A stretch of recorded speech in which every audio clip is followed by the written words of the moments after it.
Vamos a aterrizar el tema y entender exactamente qué es lo que está pasando después de la sesión de hoy, del primero en la subcomisión y luego en el Pleno. ¿En qué punto estamos con esta investigación en contra de los miembros de la Junta Nacional de Justicia? Doctor Abad, muchas gracias por acompañarnos esta noche. Como no, Mávila, muchas gracias por la entrevista. ¿Le sorprendió al final la decisión del presidente del Congreso? Bueno, nos agradó mucho la decisión del presidente del Congreso porque demuestra que se ha tomado en cuenta la necesidad de garantizar el debido proceso. Yo decía si le sorprendió viniendo del Congreso. Me agradó mucho, Okay, me agradó mucho la la decisión del Congreso de la República de respetar el debido proceso, porque no es posible que se pretenda destituir de la noche a la mañana a los 7 integrantes de la Junta Nacional de Justicia sin que haya una base legal sobre el particular, sin garantizar un debido proceso, con una notificación que se hizo el día anterior para ir al día siguiente y con el riesgo de que esto pudiera implicar la destitución de todos los integrantes de la Junta Nacional de Justicia.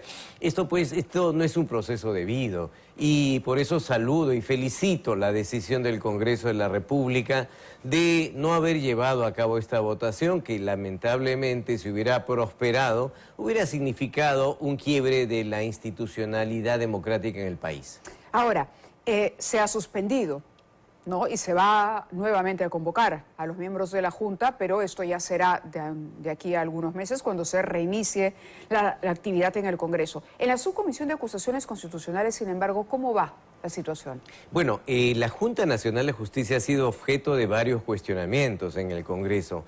La moción que se ha visto hoy día no ha sido la primera, ya ocurrió una que motivó que incluso en ese escenario vayamos a la Comisión de Justicia y que luego la decisión se suspendió porque se presentó una demanda de amparo y se obtuvo una cautelar. Claro, una cautelar. Pero adicionalmente a eso también se han presentado otro tipo de denuncias. Hay que distinguir, y esto es muy técnico probablemente, muy jurídico, hay que distinguir que la Constitución establece algunas vías respecto a los integrantes de la Junta Nacional de Justicia. Una vía es la remoción, que es lo que se ha evaluado el día de hoy. Y esa remoción es por causa grave. ¿Cuál es el defecto de esta situación? Que no tiene una ley que desarrolle el procedimiento. Y eso se evidencia porque antes, por ejemplo, se citó a la Comisión de Justicia, ahora se pretendía llevar al caso al Pleno. Tampoco hay una ley que diga qué conductas constituyen causa grave. Ese es el defecto de esta posibilidad de remover a los 7 sí, del Congreso decía eso cuando reclamaba el almirante Montoya, le decía: está pidiendo la Junta que se especifique en qué consiste la falta grave que ha cometido. Entonces, al margen del tiempo que va a transcurrir, el Congreso sí o sí va a tener que justificar a qué falta grave se refiere. En efecto, y ese era el defecto que presentaba esta remoción y que nuevamente saludo la decisión del Congreso de que no prospere. Pero aparte de ello, el congresista Montoya no solamente ha ido por el camino de la remoción, sino también en mayo de este año presentó una denuncia bajo el argumento que la señora Inés Tello debía dejar el cargo y que como los demás integrantes de la Junta no la cesaron, no la vacaron, no la destituyeron, cometieron una infracción de la Constitución. ¿Por qué? Porque el argumento del congresista Montoya es que hay un artículo en la Constitución que señala un límite de edad de 75 años y el argumento del señor Montoya es que luego de los 75 años debe dejar el cargo. Y esa lectura de la Constitución es una lectura equivocada. No toma en cuenta que el artículo 155 de la Constitución dice lo siguiente: la Junta Nacional de Justicia está conformada por 7 miembros, seleccionados mediante concurso público de méritos por un periodo de 5 años. Por un periodo de 5 años. Es decir, no es un periodo de 8 meses, 7 meses, 1 año, no, 5 años. Y el límite de los 75 años es un límite para el acceso. Nadie puede postular a la Junta con más de 75 años. Eso no es un límite para el cese. Así lo indicó, por ejemplo, un presidente del Tribunal Constitucional en una sesión que hoy día la resaltamos en la subcomisión de acusaciones. Luego el señor Blume ha cambiado de opinión, tiene derecho a cambiar de opinión, pero la prueba consta ahí. El mismo presidente de la comisión que seleccionó a los miembros de la Junta le tomó juramento a la señora Inés Tello por 5 años. Por 5 años. Entonces no hay mayor discusión sobre el particular. ¿Y por qué cree que en el Congreso se persiste? ¿Cuáles son los intereses que hay detrás de la Junta? No hay argumentos jurídicos, no hay ningún argumento jurídico, básicamente son argumentos políticos. Políticos. Esto de que la Junta es caviar y no queremos caviares. Eventualmente hay detrás argumentos ideológicos, yo creo que detrás hay argumentos que no tienen base jurídica y que responden a otro tipo de intereses que lamentablemente todavía existen en el Congreso de la República. Si la Junta hubiera sido removida, ¿qué posibilidades tenía la doctora Patricia Benavides de volver a su cargo como fiscal de la Nación? En realidad, si la Junta hubiera sido removida, no habría Junta. ¿Por qué?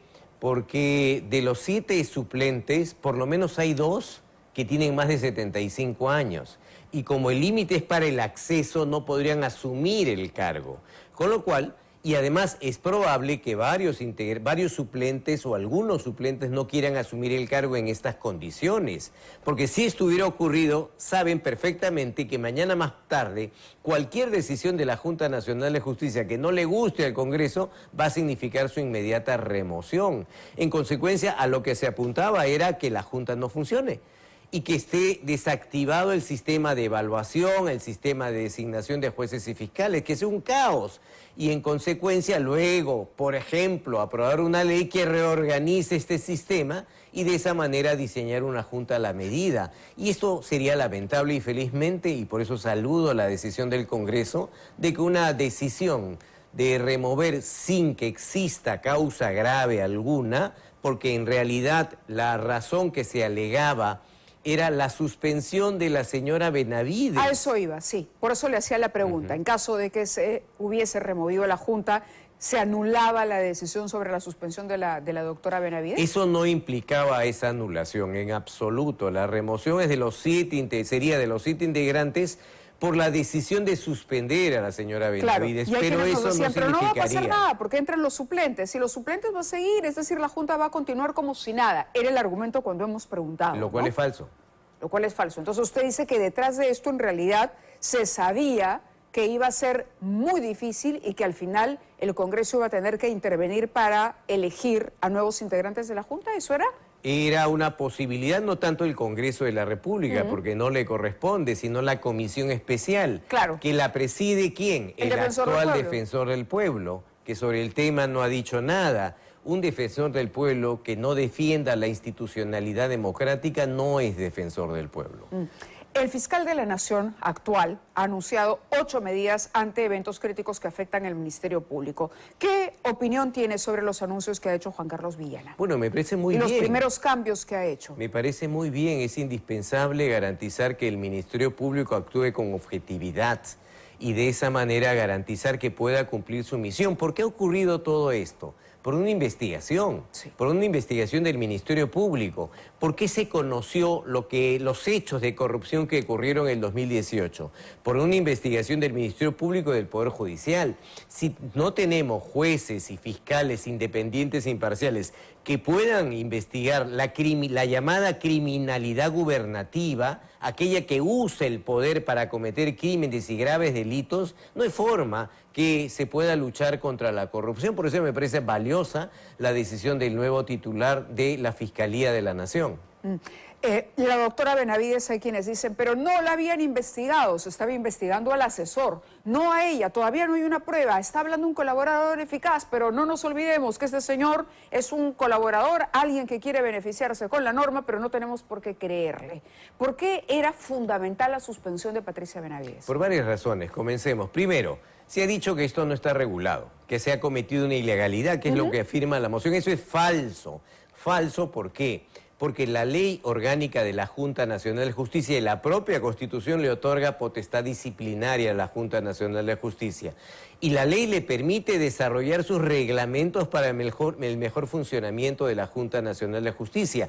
Y ese marco normativo establece la posibilidad que en casos especiales, particulares, se pueda disponer una cautelar. ¿Qué es una cautelar? No es una sanción, no es una destitución. Se dice destitución de la fiscal Benavides, no es cierto, es una suspensión en el marco de un procedimiento ya abierto de investigación. Y esta suspensión es una medida cautelar que existe en cualquier procedimiento disciplinario, en cualquiera. Si existen razones justificadas que permitan demostrar que si la persona permanece, las investigaciones que se están realizando precisamente contra esa persona no prosperen, sencillamente se justifica una medida cautelar. Algunas de las razones que se esbozaron fue, por ejemplo, la remoción de la fiscal que estaba investigando el caso. Qué extraño que justo la fiscal que estaba investigando el caso y donde se mencionaban hechos que vinculaban a la fiscal de la Nación, la propia fiscal de la Nación la destituya del cargo. Eso era un indicio de que si esta señora seguía en el poder como fiscal de la Nación, cualquier investigación fiscal que es indispensable para encontrar la verdad no hubiera prosperado, porque tenía todo el control de la Fiscalía para evitar una investigación. Claro, le agradezco mucho, doctora Abad, que haya estado con nosotros para aclarar estos puntos. Es, como usted dice, un tema complejo, hay que abordarlo de la manera más didáctica posible para que el público entienda y la ciudadanía siga lo que está ocurriendo con la Junta, pero igual, le agradezco que a pesar de la jornada larga y de ser viernes, diciembre, nos haya acompañado aquí en los estudios. Muy amable. Muchas gracias, Mabel, y saludo nuevamente la decisión del Congreso de que no prospere esta medida de remoción contra los integrantes de la Junta. Creo que es un día importante donde se defiende la institucionalidad del sistema de justicia. Muchas gracias. Gracias a usted.